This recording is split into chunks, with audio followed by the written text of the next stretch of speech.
আসসালামু আলাইকুম সুপ্রিয় দর্শক মন্ডলী, টাচ অফ সিলেট থেকে আমি জালাল জয়। সবাইকে এই মুহূর্তে লাইভে স্বাগতম জানাচ্ছি। দেশ প্রবাস থেকে যারা যুক্ত রয়েছেন অবশ্যই আপনারা আমাদের লাইভটিকে শেয়ার করে দিবেন। প্রখ্যাত কোরআনের মুফাসসির এবং বর্তমানে সবচেয়ে জনপ্রিয় ইসলামিক বক্তা, যিনি সারা বাংলার বাঙালি ধর্মপ্রাণ, ইসলাম ধর্মপ্রাণ মুসলমান ভাই বোনদের জনপ্রিয়, বিশেষ করে তরুণ সমাজের কাছে তো অত্যন্ত জনপ্রিয়। তিনি আসবেন সিলেটে এবং মঞ্চ তৈরি হয়ে গেছে। পিছনে দেখতে পাচ্ছেন বিশাল মঞ্চ তৈরি হয়েছে এবং এখানে এমসি কলেজ মাঠে প্রায় 10 থেকে 12 লক্ষ, আবার কেউ বলছেন 18 থেকে 20 লক্ষ, আসলে অনেক মানুষ সমাগম হবে, সেটাই হচ্ছে বড় কথা।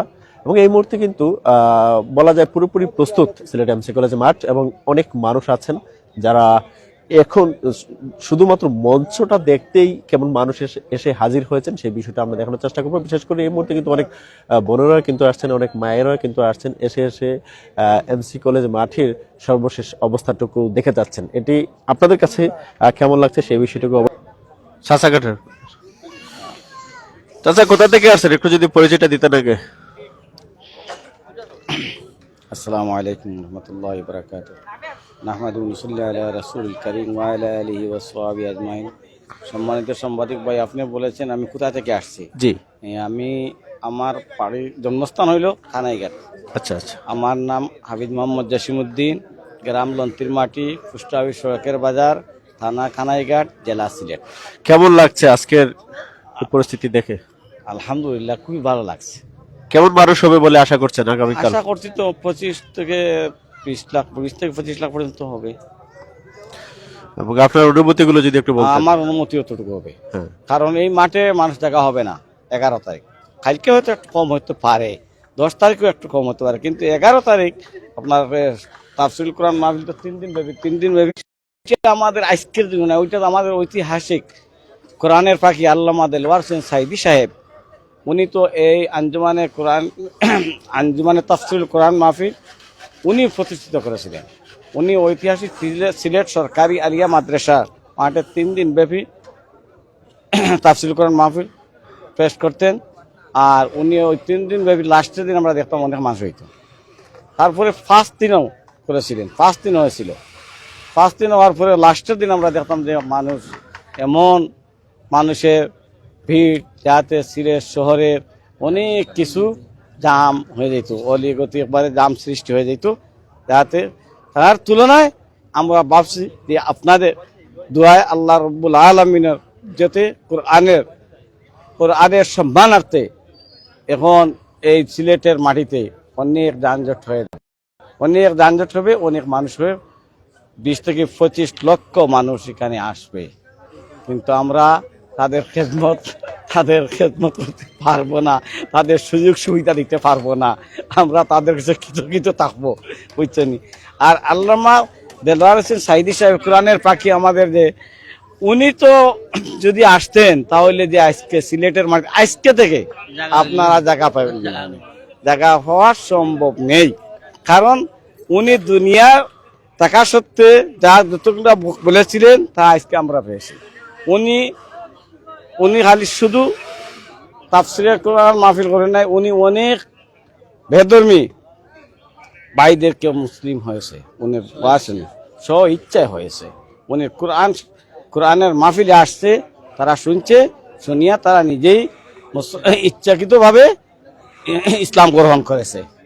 এই কোরআনের পাখিকে সহ্য করতে স্বৈরাচার জালিম সরকার, এই ফ্যাসিস্টবাদী সরকার 1971 সালে বাংলাদেশ স্বাধীন হয়েছিল, কিন্তু স্বাধীনতা আমরা পাইনি।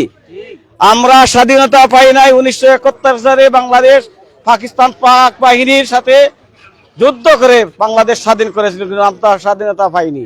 2008 সাল থেকে এই ফ্যাসিবাদী আওয়ামী লীগ সরকার স্বৈরাচার হাসিনায় আমাদের আল্লামা দেলওয়ার হোসেন সাইদি সাহেবকে মিথ্যা মামলা দিয়ে যেভাবে জুলুম করেছিল, এই কোরআনের ফাঁকিকে নিয়ে অন্যায়ভাবে, অত্যন্ত অন্যায়ভাবে ওনাকে জেল জুলুম করে রেখেছিল, ওনাকে অনেক কষ্ট দিয়েছিল, কিন্তু উনি কখনো কোরআনের আদর্শ এটা করেন নাই, আপোষ করেন নাই। ওদের কাছে কোনো আপোষ নাই, বাতিলের কাছে আমাদের কোনো আপোষ নেই, এক কথায় বুঝছেন। উনি বলে দিল এই কোরআনের ফাঁকি যদি আজকে জীবিত থাকতেন আর এই মাহফিলে, এই সিলেটের ঐতিহ্য মাহফিলে যদি আসতে পারতেন, তাই আল্লাহর রহমতে দেখতেন আপনি এখন থেকে সিলেটের কোনো আনাজে কানাজে গলি রোড আছে সবগুলো দাম হয়ে যেত। আল্লাহ রব্বুল আলমিনের কাছে আমরা প্রার্থনা করি আমাদের কোরআনের পাখি আল্লামা শহীদ দেলওয়ার হোসেন সাইদি সাহেবকে জান্নাতুল ফেরদাউস নসিব দান করেন। আমরা সবাই মাগফিরাতে আমরা দোয়া করি। আর এই জালিম সরকারে যে কষ্টগুলা দিয়েছে আল্লাহর কাছে আমরা বিচার চাই, আল্লাহর কাছে আমরা প্রার্থনা করি এই জালিম সরকারকে ধ্বংস হয়েছে যেভাবে আরো ধ্বংস হওয়ার আমরা দেখতে চাই, বুঝলেন। আর একটা আপনার একদম বলেছিলাম যে 71 সালে দেশ স্বাধীন হয়েছে না, আমি মনে করি জুলাই 5 আগস্ট 8 2024 সাল ওইটাই আমাদের বিজয় দিবস, ওইটা আমাদের বিজয় দিবস। কিন্তু এর আগে আমরা দেখতেই মনে করতো ওই জঙ্গিবাদ, ওরা জামাত, ওরা শিবির, এইরকম করিয়া তারা আমরা ধ্বংস করেছিল, আমাদেরকে বাসা বাড়িতে থাকতে দেয় নাই। আমি কয়েকটা মামলার আমি কয়েকটা মিথ্যা মামলার আসামি ছিলাম। আপনারা বিশ্বাস করবেন কিনা, আমি সিলেটবাসীর কাছে আমি এই আবদার করি আমার এই বিচার এই সিলেটের মাটিতে হবে। আমার উপরে মিথ্যা মামলা দিয়েছিল, আমার উপরে যুদ্ধ অপরাধী মামলা পর্যন্ত দিয়েছিল এই আওয়ামী লীগ ফেসিবাদী সরকারের এই সামসাইনতে আমাদের উপরে মিথ্যা মামলা দিয়েছে। আমি যেখানে যাই দাওয়া করে উনি জামাত, আবার বলে উনি জামাতের লোক। আমি মিথ্যা মামলা দেওয়ার পরে আমি এই যে আমাদের খানাইঘাট থানার, শুনেন দুঃখজনক লাগে, খানাইঘাট থানার যে ইনচার্জ ছিল, আর ইনচার্জের কাছে আমি বলেছিলাম যে স্যার আমি তো বাড়ি করে থাকি নাই, আমি তো খানাইঘাট বলতে জন্মস্থান হতে পারে কিন্তু আমি সিলেট বসবাস করি, আমার উপরে কেন এই ধরনের মিথ্যা মামলা দিয়েছিল। আরে কি ওর মিথ্যা মামলা, তুমি বাস্তব তুমি জামাত করো, এর কারণে তোমার উপরে মামলা দেওয়া হয়েছে।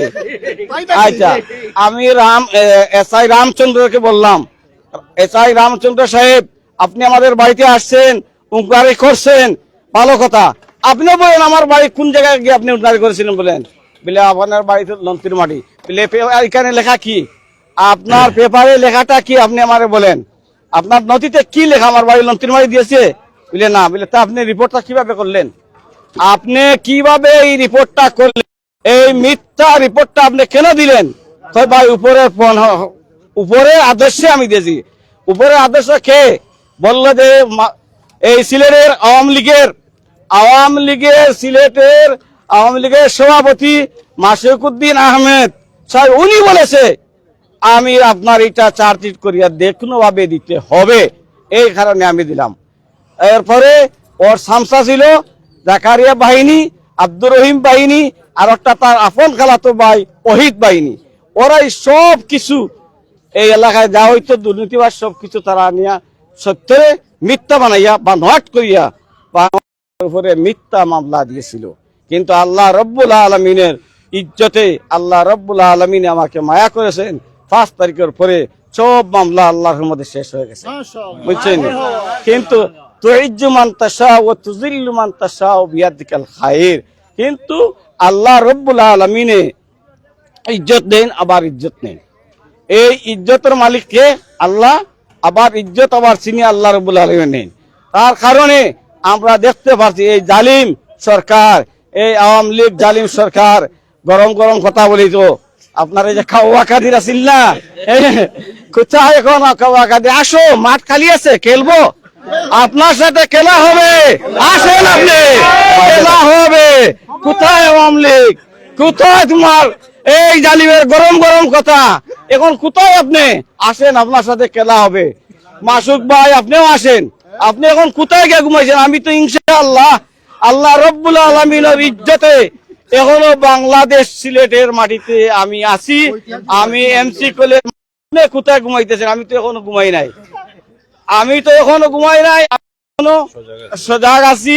আমাদের অনেক ভাই এখানে আছেন, আপনি তো আশা করি যে মনে হয় না আমাদের বাংলাদেশের মাটিতে আর এরকম ভাবে এমসি কলেজের মাঠে আসিয়া আপনার সাহসী হবে না আসতেন, বুঝছেন? আপনি কোথায় গিয়ে ঘুমাইছেন? লন্ডনের মাটিতে ঘুমাইছেন, ওটাও জানি। হ্যাঁ, পালাবো না, কোথায় পালাবো? আপনারা কোথায় পালাইছেন আমরা জানি।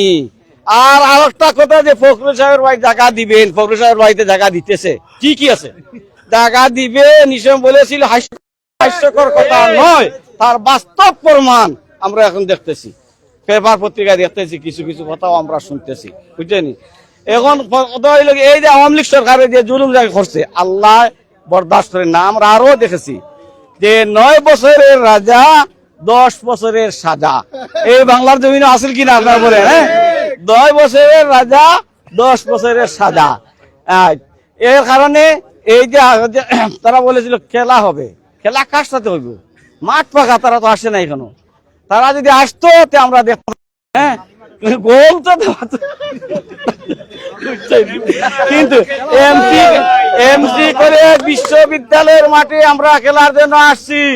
কোথায় আওয়ামী লীগ, কোথায় কাউয়াকাদি, কোথায় তোমার গরম গরম কথা, কোথায়? আপনি আসেন, মাঠ খালি আছে, পালাবো না, কোথায় পালাবো? এখন পালাইয়া কোথায় গেলে? ফখরুল সাহেবের বাসায় গিয়ে উঠবো। হ্যাঁ, ফখরুল সাহেবের বাসায় গিয়ে উঠবেন আপনি বলেছিলেন। আজকে আপনি কোথায়? পালাবো না, নাই। হ্যাঁ, আচ্ছা ঠিক আছে, দিব, আমরা পালাই নাই। এরপরে এই হাসিনা যে তাফসীরুল কুরআন মাহফিল শুনলেও নিষিদ্ধ। তাফসীরুল কুরআন মাহফিল শুনলে কি বলে? নিষিদ্ধ। এখানে হইতো না 100 করতো। আজকে আপনি কোথায়? আপনি ইজ্জত পাইন, আবার বেইজ্জত হইন। আল্লাহ রাব্বুল আলামিন আপনাকে ইজ্জত দিয়েছিলেন, কিন্তু আপনি কোরআনের সাথে বেয়াদবি করেছেন, কোরআনের ফাঁকির সাথে বেয়াদবি করেছেন। আর কারণে আলিম উলামার কাছে আপনি বেয়াদবি করেছেন, করার কারণে আজকে আপনি কোথায় আছেন? কোথায় গেলেন? আপনার বড় বড় কথা। হ্যাঁ, পিছনের দরজা দিয়ে আপনি পালিয়ে গেছেন, পিছনের দরজা দিয়ে। আমরা সবাই দেখতেছি আপনি পিছনের দরজা পালিয়ে গেছেন। আর মামুর ভাই দিল্লি থেকে আর বাংলার জমিনে আপনি আসবেন না, ইনশাআল্লাহ। শ্বশুর বাড়ি ও না দাদা, জায়গা দিব বুঝিয়েন না। আচ্ছা, এখন তাফসীরুল কুরআন মাহফিলের দাওয়াত দেন। তাফসীরুল কুরআন মাহফিল 3 দিন ব্যাপী ঐতিহাসিক সিলেট এমসি কলেজ বিশ্ববিদ্যালয় মাঠে আপনাদের বাংলাদেশের আনাজে কানাজে যত মুসলিম উম্মাহ যত আছেন সবাই আপনাদের এই তাফসীরুল কুরআন মাহফিলে আমি আমার সিলেটবাসীর পক্ষ থেকে আপনাদেরকে আহ্বান জানাই, আপনার তাফসীরুল কুরআন মাহফিলে অংশগ্রহণ করুন, কোরআনের সাহায্য গ্রহণ করুন। কোরআন শরীফের মর্যাদা যেরকম ভাবে আছে, আল্লাহ রাব্বুল আলামিন যেভাবে মর্যাদা দিয়েছেন, আপনারা সেই মর্যাদা আহরণ করে নিন। এই বলি আমি আমার বক্তব্য শেষ করলাম। আখিরু দাওয়ানা আলহামদুলিল্লাহি রাব্বিল আলামিন। আসসালামু আলাইকুম ওয়া রাহমাতুল্লাহি ওয়া বারাকাতুহু। আবার সবার কাছে আমি বলতে যে আমাদের আল্লামা দিলওয়ার হোসেন সাঈদী সাহেব কোরআনের ফাঁকি আমাদের দুনিয়াতে, উনি ছেলের জন্য আমরা সবাই দোয়া করব। ডক্টর মিজানুর রহমান হাজারী, এরপরে শেখ সৈয়দ কামালউদ্দিন জাফরি সাহেব, এরপর আমির হামজা সাহেব, ওনারা আসবেন। আমরা খুব আনন্দিত। আমরা সিলেটবাসীর পক্ষ থেকে তাদেরকে লাভ গুলাব শুভেচ্ছা জানাই, আমাদের আন্তরিক শুভেচ্ছা তাদেরকে জানাই। এই বলি আসসালামু আখিরু দাওয়ানা আলহামদুলিল্লাহি রাব্বিল আলামিন। আসসালামু আলাইকুম ওয়া রাহমাতুল্লাহ। আমার কথার মধ্যে যদি হয় আল্লাহর রাস্তায় ক্ষমার। আসসালামু আলাইকুম। একটা কথা আঙ্কেল, এই যে অনেক মামলা ছিল আপনার বিরুদ্ধে, অনেক মিথ্যা মামলা ছিল এবং অনেক মামলা থেকে মুক্তি পেয়েছেন। জি, সর্বশেষ আপনি কি এই 15 বছরে কখনো ভেবেছিলেন যে এই মিথ্যা মামলাগুলো থেকে আপনি রেহাই পাবেন, এই ঝামেলা থেকে মুক্তি পাবেন? সেটা আশা ছিলেন আপনি? হ্যাঁ, আমি তো ভেবেছিলাম যে যদি আরো 2টা মাস যদি এই জালিম সরকারের পতন যদি না আসতো, তাহলে আমি এই এমসি কলেজের মাঠে থাকতাম না, বর্তমানে আমি কারাগারের মধ্যে থাকতাম। এইরকম ভাবে আমি কোনোদিন রাত্রে ঘুম হয় নাই। আমি বাড়িতে গেলে গাড়ির শব্দ শুনলে লাফ মারি, খুব কষ্ট কেটেছে, অনেক কষ্ট করেছে। কিন্তু একটা মামলা যদি আমার সত্য দিত, তাহলে আমি কোনো কাজ করিও নাই, কোনো ক্ষতিও কোনোদিন করছি না, গাছও একটা কাটছি না, গাড়িও ভাঙচুর করি নাই। কয়টা মামলা আছে আমার উপরে? মামলা ছিল প্রায় 3 থেকে 4টা ছিল। একটা ছিল এটা কোনো হদিসও পাই নাই, যে যুদ্ধ অপরাধী মামলাটা দিয়েছিল, এই যুদ্ধ অপরাধী মামলাটা আমার উপরে কিভাবে দিল, আমি এটা দুনিয়ার শয়তানও বিশ্বাস করবে না। কে দিয়েছিল সেই মামলাটা? ওইটা কোনো হদিস পাই না, ওটা কোনো নাম নিতে নাই, খালি বলে যে ধানমন্ডিতে যাব, এখানে যাব, সেখানে যাবো। পরে গিয়েছিলাম, যাওয়ার পরে আমার আইডি কার্ড নিয়ে গেলাম। 3 দিন ব্যাপী আমি গিয়েছিলাম, 3 তারিখে গিয়েছি। আমার অ্যাডভোকেট আব্দুল হাফিজ সাহেব, উনি এই সিলেট, উনি অ্যাডভোকেট, উনারে আমি বললাম যে ভাই আমার তো এই হালত, আমার খালাতো ভাই অ্যাডভোকেট আব্দুল হাফিজ, সে বললো যে তোমার উপরে এখানে মিথ্যা যখন দিব। আমি বললাম আরো কতটা দিছে, এগুলা তুমি দেখো নাইনি, ওইগুলা দিয়েছে, সিলেট থেকে দিয়েছে, তোমার রাজনীতির প্রতিহিংসা কারণে তোমার উপরে দিয়েছে, এটা তো ঠিক আছে, কিন্তু যুদ্ধ অপরাধী মামলা তোমার এই সময় বয়স কত ছিল? আমি বললাম এটা বয়স লাগে না, পাঞ্জাবি এবং টুপি আর দাড়ি একটু রাখি দিলেও হয়েছে গিয়া, আর লাগে না, তুমি যুদ্ধ অপরাধী। আচ্ছা, এখন এই শীতের মধ্যে যারা উপস্থিত হয়েছেন তাদের উদ্দেশ্যে কিছু বলেন। পরে আমারও ভাই ওর সাথে আলাপ করলাম যে এটা কিভাবে কিরকম ভাবে, কইল ভাই এটা নাম নেওয়া বলা যাবে না, উনি যে উনি যদি আইডি কার্ড নিয়ে আমাদের এখানে আসতে পারে তাহলে আমি একটু ব্যবস্থা করে বিবেচনা করে দেখবো কতটুকু। তো আল্লাহ রব্বুল আলামিন আমার এমন মায়া করতেন, আমার আইডি কার্ডের সময় চলে যেত 79 ইংরেজি আমার জন্ম, আর আসলে আমার জন্ম হইলো 65 ইংরেজি। আমি তো কয়েকদিন বাসা বাড়িতে ছিলাম না, আর এই সময় খুব বেশি চাপ ছিল। আমি কইতে তো আমিও তো রাজাকার হয়ে গেলাম, তাহলে তো আর আমার আর বাসা তার ঘুমাইবার স্থান নাই। পরে আইডি কার্ড বার করলাম, অন্য একটু পাইলাম, আমার তোমার আইডি কার্ডটা দেখছেন কতটুকু তোমার বয়স, বলে ওই আইডি কার্ডের দেখে তো 79 ইংরেজি, বলে তাহলে তুমি আর অত টেনশন করিও না। আর আমি যে একে ফোন দিছি, আমি এর কাছে একটু তোমার ডকুমেন্ট আমি গুলা দিয়া দিব, ডিটেলস দিয়া দিব, আর তুমি ওখানে যাও কি। ও যাওয়ার পরে প্রথম 3 দিন টাকার থাকছি, 3 দিন টাকার পরে কোনো সুযোগ সুবিধা পাইনি। পরে আরো দিন অফিসারে বললেন যে আপনি ধানমন্ডিতে আসেন, ও যা গেলাম। যাওয়ার পরে উনি আমার আইডি কার্ড দেখলো, কাগজপত্র কিছু নিল, নেওয়ার পরে বলল এই মিথ্যা মামলাটা যে দিয়েছে, এখন আমি কি করবো ভাই, আমি তো কিছু, আমি তো এটা সাবমিট করতেই হবে। আমি বললাম আপনি সাবমিট করবা, আপনি কিভাবে করবা, আমি তো কোনো কিছু করি নাই, আমার তো জন্ম একটা মিনিট, আমার মনের দুঃখ। আচ্ছা, মনের দুঃখটা একটু দাঁড়াই। এখন আমি বললাম যে আমার তো জন্ম তখন হয় নাই, আর এখন আমার এখানে রাজাকার আর যুদ্ধ অপরাধী মামলা আমারে দিব, বলে আরে ভাই আপনি তো পানি খাওয়াইছেন, আপনি পাঞ্জাবিরে আপনার বাবা মনে হয় ছিলা রাজাকার, এর কারণে আপনি পানি খাওয়াইছেন, বলে এই সময় বয়স কতটুকু হইব আমি পানি খাওয়াইলে? 3 বছর। আমি বললাম 3 বছর বয়স হইতো, আমার তো 79 জন্মতে 3 বছর হবো কিলা। এইরকম তর্ক বিতর্ক করার পরে আলহামদুলিল্লাহ আল্লাহর রহমতে কিছু মশলা দিয়া শেষ হয়ে গেছে। আল্লাহ আমারে মাফ করছেন, বুঝছেন? আপনারা আমার লাগে দোয়া করবা। আসসালামু আলাইকুম। কিন্তু আবার বলছে যে এই মামলাটা কোথা থেকে গেছে, বলছে যে সড়কের বাজার এরিয়া, কানাইঘাট থানা সড়কের বাজার এরিয়া, আর নাম বলে নাই।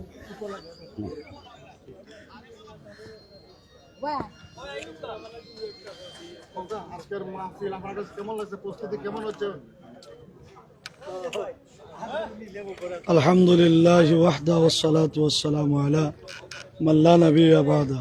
আউযু বিল্লাহি মিনাশ শাইতানির রাজীম। বিসমিল্লাহির রহমানির রহিম। জাল হক ওয়া যাহাকাল বাতিল ইন্নাল বাতিলা কানা যাহুকা। মুহতারাম সম্মানিত ভিউয়ার্স এবং হাজিরিন মজলিস, আমরা আলহামদুলিল্লাহ এমসি কলেজ মাঠে 3 দিন ব্যাপী তাফসীরুল কোরআন মহাসম্মেলন, এই তাফসীর দেখিয়া সারা সিলেটবাসী আলহামদুলিল্লাহ সবাই আনন্দিত, সারা বাংলার মানুষ আনন্দিত। এই তাফসীরুল কোরআন মহাসম্মেলন দ্বারা এটা প্রকাশ করতে চাই যে আল্লাহ তাআলা কোরআনে ফরমাইছেন জাল হক ওয়া যাহাকাল বাতিল ইন্নাল বাতিলা কানা যাহুকা। হক যেদিন জাহির হয়ে যাবে, হক যেদিন আসবে, বাতিল অটোমেটিক এই জমিন থেকে বিতাড়িত হবে এবং বাতিল হিসাবে ধ্বংস হয়ে যাবে। আলহামদুলিল্লাহ উলামায়ে কেরামের উপরে দীর্ঘ 1 যুগ উলামায়ে কেরামের উপরে যথেষ্ট নির্যাতন হয়েছে। জালিমরা জুলম, উলামায়ে কেরামরা শুধু, কারণ রাসূল করিম সাল্লাল্লাহু আলাইহি ওয়াসাল্লামের আদর্শই ছিল বরদাস্ত করা, আর এই সমস্ত বরদাস্তের নতিজা এবং ফলাফল একমাত্র মহান আল্লাহর পক্ষ থেকে আসে। এজন্যই আল্লাহ তাআলা কোরআনে বলেছেন জাল হক ওয়া যেদিন হক জাহির হয়ে যাবে দুনিয়ার মানুষ, তখনই দেখবেন হকের জাহির হওয়ার সাথে সাথে বাতিল অটোমেটিক ভাবে বাতিল হবে, বিতাড়িত হবে। আলহামদুলিল্লাহ আমরা এই মাহফিল এই 9, 10, 11 তারিখ আলহামদুলিল্লাহ এই বাংলাদেশ কি সারা বিশ্বের আলোড়ন হযরত উলামায়ে কেরাম, বিশিষ্ট আলেমে দ্বীন, বিশিষ্ট তাফসীরবিদগণ, বিশেষ করিয়া আমরা ডক্টর মিজানুর রহমান আজহারি সাহেব হাফিজাহুল্লাহ ইনশাআল্লাহ তাশরিফ আনবা। আজকে এই উলামায়ে কেরাম বাংলাদেশেও অবস্থান করতে পারছেন না, নিজের জন্মভূমি থাকার পরে, যারা জন্ম এই 71 সালের পরেও হয়েছে, এই সমস্ত ব্যক্তিদেরকে রাজাকার বলিয়া ঘোষিত করা হয়েছে।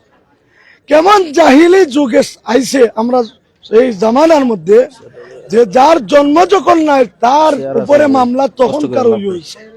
71 জন্ম নাই কিন্তু রাজাকারে পরিণত। আল্লাহ আল্লাহ কতটুকু রহম করছেন, বড় চিন্তার মাঝে আমরা আসলাম যে যারা জন্ম 2000-এর পরে হয়েছে, এরাও মামলার মধ্যে একজন এই রাজাকার হিসাবে ঋণী হয়। কি সুন্দর মাঝে আসলাম। অনেক উলামায়ে কেরামরে দেওয়া হয়েছে মামলা, কিন্তু রাজাকার হইতে পারে নাই, কিন্তু ইতিহাসটা নিয়ে হওয়ার কারণে তারও রাজাকারের বাচ্চা হওয়া হয়েছে। আল্লাহ তাআলা আমরা এই জালিম মুক্ত বানাইছেন। একটু আগে আমি মাহফিলও আসলাম, সুনামগঞ্জে মাহফিল করিয়া ও যাইবার সময় একটা মনে হয়েছে তো লামিয়া কই যে দেখিয়া যাই। ও মাহতারাম হাজিরিন, যারা আমার এই মিডিয়ার মাধ্যমে দেখিরা অনেকে বাহির থেকে শরীক হইছেন, সবাই জানিয়া রাখবা যে হকের পিছনে শুধু খালি হকুল্লার পিছনে খালি মানুষ নাই, জিন নাই। এই হকের পিছনে মহান আল্লাহর কুদরতি হাত আছে। আল্লাহ হকের পক্ষে, যারা হকের পক্ষে থাকিব তাদের পিছনে আল্লাহ তাআলা থাকিবা। ও বয়ান করিয়া আইছি একটু আগে, বয়ানের সময় কথা কইতে গিয়া বহু মুসল্লি উঠিয়া গেলা গিয়া আমার দেখা, কিন্তু এরা খেললেই উঠতে গেছেন, অবশ্যই তারারও ফেটো বেদনা আরম্ভ হয়েছে। ও কথাটাও কইছি যে আজকে আমরা উলামায়ে কেরাম বলতে ওয়াজ তাফসীর করতে দেওয়া হয় না, প্যান্ডেল বান্ধি লইলেও মনে করে যে ইনো তোমার আরম্ভ হয়ে গেছে, মনে হয় যে তারার সংসদ ভাঙ্গা হয়ে যায়, তারার ক্ষমতার দখল করা হয়ে যায়। আরে উলামায়ে কেরামরা ক্ষমতার পেশাব করে, উলামায়ে কেরামরা ক্ষমতার মাঝে পেশাব করে। এই ক্ষমতা তো উলামায়ে কেরামে চায় না, কারণ এই জমিনটা হলো শাহজালাল মুদররদি ইয়ামানী রহমতুল্লাহ আলাইহি প্রতিষ্ঠিত। এই জমিনটা হলো উলামায়ে কেরামের হক ও হক্কানিয়তের জমিন। এই জমিনের মধ্যে তো কোনো নাস্তিক, মুরতাদ, জাহিল, জুহালা, ফাসিক, মুরতাদ গুলা থাকতে পারে না। এই হক হক্কানিয়তের কথা কইতে গিয়া ডক্টর মিজানুর রহমান আজহারি সাহেবরেও দেশ থেকে বিতাড়িত করা হয়েছে, আল্লামা মামুনুল হক সাহেবরে জেলবন্দি করে রাখা হয়েছে। আরে উলামায়ে কেরামরা আজকে কষ্ট দিতে দিতে আজকে উলামায়ে কেরামদের এত পর্যায়ে তোমার ক্ষতিগ্রস্ত করছে যে বাচ্চাটা তার বাবার আদর থেকে মাহরুম হয়েছে, পরিবারটা তার এই অভিভাবকের কাছ থেকে মহব্বত, ভালোবাসা এবং তদারকি থেকে মাহরুম হয়েছে। এটার জবাব আমার দেশের যে নেত্রী গেছেন এই শেখ হাসিনা রহমতুল্লাহ আলাইহা, তাই এটা জীবনে কোনোদিন পুরা করে পারতো না। আজকে আমি ওটা প্রমাণ করতাম চাই, যদি আজকে তানোর কোনো আলে আওলাদ থাকতো আর তান্ডে জেলা দেশ থেকে বিতাড়িত করে দেওয়া হয়েছে, কিয়ামত পর্যন্ত তাই এই ভালোবাসার মহব্বতের প্রতিদান দিতে পারত না। আল্লাহ তাআলা তান্ডে যে নিছেন, আমরা বিশ্বাস করি যে হক একদিন হক জাহির হইব এই জমিন, এটা আল্লাহ কইয়া দিছেন। রাসূল করিম সাল্লাল্লাহু আলাইহি সাল্লাম রে যেভাবে তোমার কষ্ট দেওয়া হয়েছে, আইয়ামে জাহিলিয়তের যুগ, জাহিল, জুহালা, কাবির, কুফাররা, ফেরাউন, নমরুদ সহকারে যতটুকু দৃষ্টান্তমূলক তোমার জুলুম নির্যাতন করে গেছে, তারেও আওয়ামী লীগের। এজন্য বলবো যারা এই লাইভের মাধ্যমে জানতেছেন, আমরা এখন বই লাগি আল্লাহ তাআলা জমিনে পাঠাইছেন। আল্লাহ আমারে জন্ম দাও, আমি জীবনে কইছি না আল্লাহ আমারে মানুষ বানাও, আমি জীবনে আল্লাহরে কইছি না আমারে আলিম বানাও, আমি আল্লাহর জীবনে কইছি না মানুষের ঘরে মানুষের বাচ্চা বানাইয়া দাও। আল্লাহ তাআলা দয়া করি আমারে মানুষ বানাইছেন, দিনের ইলম শিক্ষা দিয়েছেন। আমি অবশ্যই মরণ পর্যন্ত দিনের উপরে ইস্তেকামত থাকতে হইব, এটা আমার ইমানি দায়িত্ব। এটা আল্লাহ তাআলা যে আমার দয়া করছেন, দয়ার সামান্য শুকরিয়া আদায় করব। এজন্য মুসলমান ভাই যারা আছেন কমপক্ষে অতটুকু কইব, যুবক ভাই লক্ষ্য করিয়া হক হক্কানিয়তের রাস্তা ধরো, উলামায়ে কেরামের পিছন ধরো। ডাক্তার মিজানুর রহমান আজহারি সাহেব সহ, কামালউদ্দিন জাফরি সাহেব সহ, আল্লামা মামুনুল হক সাহেব সহ, উসামা সাহেব সহকারে তামামের পিছন যদি ধরেন, ইন্নাল উলামা ওয়ারাসাতুল আম্বিয়া, উলামায়ে কেরাম নবীর ওয়ারিস। এরারে আল্লাহ রসুলে যারা শাফাআত কইরা জান্নাতে নিবা, এরা পিছন আপনারা ধরলে আপনারা জান্নাতে যাইবা ইনশাআল্লাহ। আপনি কি তা কইতেছেন? জাহিলে যুগ মনে হয় আমার জানা মতন ইতিহাস যতটুকু তারিখ সকল পড়ছি ইতিহাস পড়ছি আয়নাগর বলতে কিচ্ছু পাইছি না। কিন্তু আমরা এই যে দীর্ঘ 16 বছরে যেটা গড় হল তৈরি হয়েছে নাউজুবিল্লাহি মিন জালিক, আয়নাগর বানাইছিনি, এটা যদি আয়না দিয়ে বানাইতো তাও তো বাইরে দেখা যাইতো। কিন্তু আয়নাগর নামে যেই তোমার আন্ডারগ্রাউন্ড লামাগাজি বানাইছে, এই লামাগাজি বানানোর অর্থ হইল জিন্দা একটা মানুষে একটা কবরের মধ্যে রাখা। এই কবরের মধ্যে যে জাহিলি যুগ হযরত ঈসা আলাইহিস সালাম থেকে শুরু করিয়া আল্লাহর রাসূল পর্যন্ত 550 বছর আছিল তোমার গ্যাপ। এই গ্যাপের ভিতরে যে জুহালা বলতে জাহিল বলতে মূর্খ বলতে তোমার যে সমস্ত এই কর্মকাণ্ড দেখাইছে তোর মধ্যে একটা হইলো জিন্দা মানুষে তোমার দাফন করে লওয়া। এটা অর্থাৎ মহিলা যদি মেয়ে জন্ম নিত তখন সময় এটারে জিন্দা দাফন করা হইতো। এই যুগটা দেখাইছে এই আওয়ামী লীগের জামানাত একটা যুগ আমরা দেখাইছে। আজকে সুস্থ মস্তিষ্কওয়ালা ইলিমদারওয়ালা জ্ঞানীওয়ালা, আজকে সিলেটের সবচেয়ে বড় কিংবদন্তি ছিল তোমার ইলিয়াসুর রহমান। আমি দেখছি না, কিন্তু আলহামদুলিল্লাহ হযরতের এই যে জীবন বৃত্তান্ত দিয়ে শুনছি বা অনেকে আলোচনাও করেন, একজন আসলে অনেক ভিডিও গুলাও দেখছি, খুব সুন্দর হক কথা কন, সঠিক পাওনা মানুষের কথাগুলা কন। কিন্তু গুম করতে করতে কিন্তু এই গুমের নামে আয়নাগরের নামে আজকে বর্তমানে হযরতের তোমার সংবাদ শোনা যায় যে দুনিয়া থেকে নাই। আমার তো সবচেয়ে বড় দাবি আছিল, আমার ইমানই দায়িত্ব যে দাবি আছিল, এক একটা নাস্তিক আর মুরতাদরে দরিয়া এই খাওয়া খাদি সহকারে সবটিরে দরিয়া এইভাবে তোমার গুম করিয়া, সবটিরে তোমার ওইভাবে তোমার ইলিয়াসরে যেভাবে গুম করিয়া হত্যা করা হয়েছে, সব জাতির সামনে হুমায়ুন চত্বর দাঁড় করাইয়া এই তোমার ওই আমরা কদমতলী চত্বর দাঁড় করাইয়া, ওলা প্রতিটা চত্বর, সাফলা চত্বরের মাঝে দাঁড় করাইয়া, ঢাকার মধ্যে যতটা চত্বর আছে সবটির দাঁড় করে এই সমস্ত নাস্তিক হলতরে জবাই করা হইতেছিল, জবাই করা হইতেছিল। এটা হইলে ইমানের দায়িত্ব আছিল। কিন্তু মুসলমান হলতরে মুসলমানও মনে করছে না। আমরা তো মনে করতাম শেখ হাসিনা মনে হয় মুসলমান, যত সমস্ত কাণ্ড দেখাইছে সব হইল নাস্তিক, দাদা মার্কা আমল দেখাইছে। এই দাদার হাত ধরিয়া দাদার যত সমস্ত কাজ দেখাইছে তাও দেখাইছে। এজন্য আমি সবাইরে বলবো উলামায়ে কেরাম হলতের ফিস দরুকা, ইন্নাল উলামা ওয়ারাসাতুল আম্বিয়া, উলামায়ে কেরাম নবীর ওয়ারিস শুধু তা নয়, ওয়া ইন্নাল মালাইকা লাতাদাউ আজনিহাতাহা রিদান লিতালিবিল ইলম। আল্লাহর রাসূলে ফরমান একজন তালিবুল ইলমের ফিস ধরো, তালিবুল ইলমের পাওয়ার নিচে আল্লাহ তাআলা রহমতের নূরের ফেরেশতা বলতে ডালা বিছায় দেন। ওলা দিন দরদি ইসলাম প্রেমিক এরার পিছন আলহামদুলিল্লাহ আমরা 3 দিন ব্যাপী যে ওয়াজ তাফসীর কায়েম হইছে, আমরা এটারে সফল করার লাগি প্রত্যেকটা প্রান্ত থেকে মুসলমান যদি হইয়া থাকো, প্রকৃত মুসলমান জালিম হলতের যদি বিপক্ষে মোকাবেলা করেনওয়ালা একজন হকানিয়ত মুসলমান হও, তাহলে আগামী 3 তারিখ 9, 10, 11 এই 3টা তারিখে সম্পর্কে সিলেট এমসি কলেজের মাঠে হাজির হইয়া ওই তাফসীর মাহফিলটা সফল করার চেষ্টা করিবা এবং ইমানি দায়িত্ব নিয়ে হাজির হইবা। আজকে আমরা শেষ প্রান্তে পৌঁছে গেছি, আমরা ফির দেওয়ালও টিকে গেছি, আর পিছনে যাওয়ার সুযোগ নাই। এখন মুসলমান হিসেবে আমরা আগাইতাম ইনশাআল্লাহ। আল্লাহ সুবহানাহু ওয়া তাআলা আমরা এই মাহফিল কবুল করুকা, হযরত উলামায়ে কেরাম বলতে সুস্থভাবে আমরা মাকামের মধ্যে আসার তৌফিক দেউকা, যত বাধা বিপত্তি আছে আল্লাহ তাআলা সব দূর করিয়া তারা আমরা মাঝে এনে পৌঁছায় দেউকা। আল্লামা সাইদি সাহেব রাহমাতুল্লাহ আলাইহি আজ দুনিয়ার মতন আমি সাহস রাখি না, যেদিন তোমার মারা গেছে তো কষ্ট হয়েছে যে একজন কোরআনের পাখি যার কাছ থেকে কোরআনের তাফসীর আমি জাকারিয়া শিখছি, আমি নিজে ওয়াজ শিখছি আল্লামা সাইদি সাহেবের কাছে শুনিয়া। আজকে আল্লামা সাইদি সাহেব রহমতুল্লাহ আলাইহি নাই, ওনারও মৃত্যুবরণ ঘটাইছে যত ষড়যন্ত্র করিয়া। আমি মনে করবো দেশবাসীর কাছে কইমু ও জিনিসটা আবদার রাখিয়া, যেই সরকারি তোমার রাষ্ট্রের মধ্যে তোমার নির্বাচিত হন এনার কাছে আবদার থাকবো ওলা তোমার দুনিয়া থেকে উঠাই দেবো, হইতো এটা ইমানি দায়িত্ব। আল্লাহ সুবহানাহু ওয়া তাআলা আমরা এই মাহফিল সহকারে তামাম যুবক ভাই কষ্ট যারা মেহনত করিয়া ইন্তজাম করছেন তামাম রে কবুলা মঞ্জুর করুকা, আমিন। ওয়া মা আলাইনা ইল্লাল বালাগ। আসসালামু আলাইকুম।